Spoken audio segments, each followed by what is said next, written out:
সবাইকে বিপদে ফেলে শেখ হাসিনার একা দেশ ছেড়ে যাওয়ার ঘটনা মেনে নিতে পারছেন না আওয়ামী লীগের নেতাকর্মীরা। প্রয়াত স্বৈরশাসক এইচ.এম. এরশাদের মতো শেখ হাসিনাকেও কারাবরণ করানোর পক্ষে ছিলেন অনেকে। তবে শেষ সময়েও আরো বেশি বল প্রয়োগ এবং রক্তপাতের মাধ্যমে ক্ষমতা ধরে রাখতে চেয়েছিলেন শেখ হাসিনা। শেখ হাসিনা পালিয়ে গেছে, শেখ হাসিনা নাই, শেখ হাসিনা চলে গেছে, শেখ হাসিনা পালায় না। শুধু নিজ পরিবারের সদস্যদের নিয়ে শেখ হাসিনার দেশ ছাড়ার ঘটনা মানতে পারছেন না আওয়ামী লীগের শীর্ষ নেতা ও মন্ত্রীরা। শেখ হাসিনা যে দেশ ছেড়ে এভাবে সবাইকে রেখে একা পালিয়ে যাবেন তা ঘুণাক্ষরেও টের পাননি কেউ, এমনকি কোনো ইঙ্গিতও পাওয়া যায়নি আগে। প্রাণপ্রিয় নেত্রীর এমন চলে যাবার খবর শোনার পর মন্ত্রিসভার সদস্য এবং দলের নেতাকর্মীরা অনেকটা হতবিহ্বল হয়ে পড়েছিলেন। তারা বলছেন, তিনি দেশ ছেড়ে যদি যাবেনই তাহলে শেষ মুহূর্তে দলের নেতাকর্মীদের কেন আন্দোলনকারীদের মুখোমুখি দাঁড় করালেন? আওয়ামী লীগের সংসদ সদস্যরা ক্ষোভ প্রকাশ করে বলেন, শেখ হাসিনা দেশে থেকে কারাগারে গেলে দলের নেতাকর্মীরা এতটা বিপদে পড়তেন না। তিনি আরো বলেন, প্রয়াত স্বৈরশাসক এইচ.এম. এরশাদের পতন হয় গণ অভ্যুত্থানে, কিন্তু তিনি দেশ ছেড়ে পালাননি, বরং জেলে গেছেন।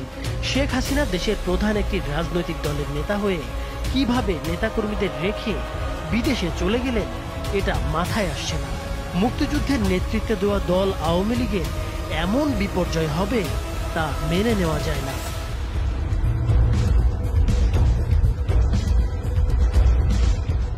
তবে শেষ সময়েও অতিরিক্ত বল প্রয়োগ এবং আরো বেশি রক্তপাতের মাধ্যমে ক্ষমতা ধরে রাখতে চেয়েছিলেন শেখ হাসিনা। পালিয়ে যাবার আগে গতকাল সকাল 10:30 থেকে প্রায় 1 ঘন্টা রাষ্ট্রীয় বিভিন্ন বাহিনীর শীর্ষ কর্মকর্তাদের চাপ দিচ্ছিলেন তিনি। পরিস্থিতি যে একেবারেই নিয়ন্ত্রণের বাইরে সেটি তিনি কিছুতেই মানতে চাচ্ছিলেন না। নিরাপত্তা বাহিনী কেন পরিস্থিতি সামাল দিতে পারছে না সেটার জন্য ক্ষোভ প্রকাশ করেন তিনি। শিক্ষার্থীরা আইন শৃঙ্খলা রক্ষাকারী বাহিনীর সাজোয়া যানে উঠে লাল রং দিয়ে দিচ্ছেন, এমনকি সামরিক যানে পর্যন্ত উঠে পড়ছেন। তারপরও কেন আইন শৃঙ্খলা বাহিনী কঠোর হচ্ছে না সেটা নিয়েও ক্ষোভ প্রকাশ করেন তিনি।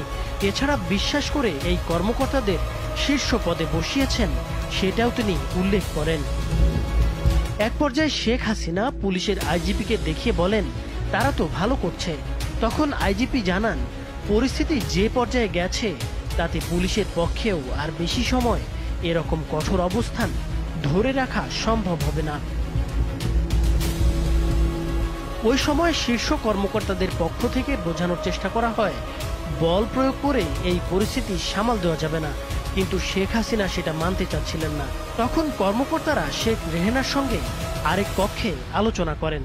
তাকে পরিস্থিতি জানিয়ে শেখ হাসিনাকে বোঝাতে অনুরোধ করেন। শেখ রেহেনা এরপর বড় বোন শেখ হাসিনার সঙ্গে আলোচনা করেন, কিন্তু তিনি ক্ষমতা ধরে রাখতে অনড় থাকেন। এক পর্যায়ে বিদেশে থাকা সজীব ওয়াজেদ জয়ের সঙ্গেও ফোনে কথা বলেন একজন শীর্ষ কর্মকর্তা।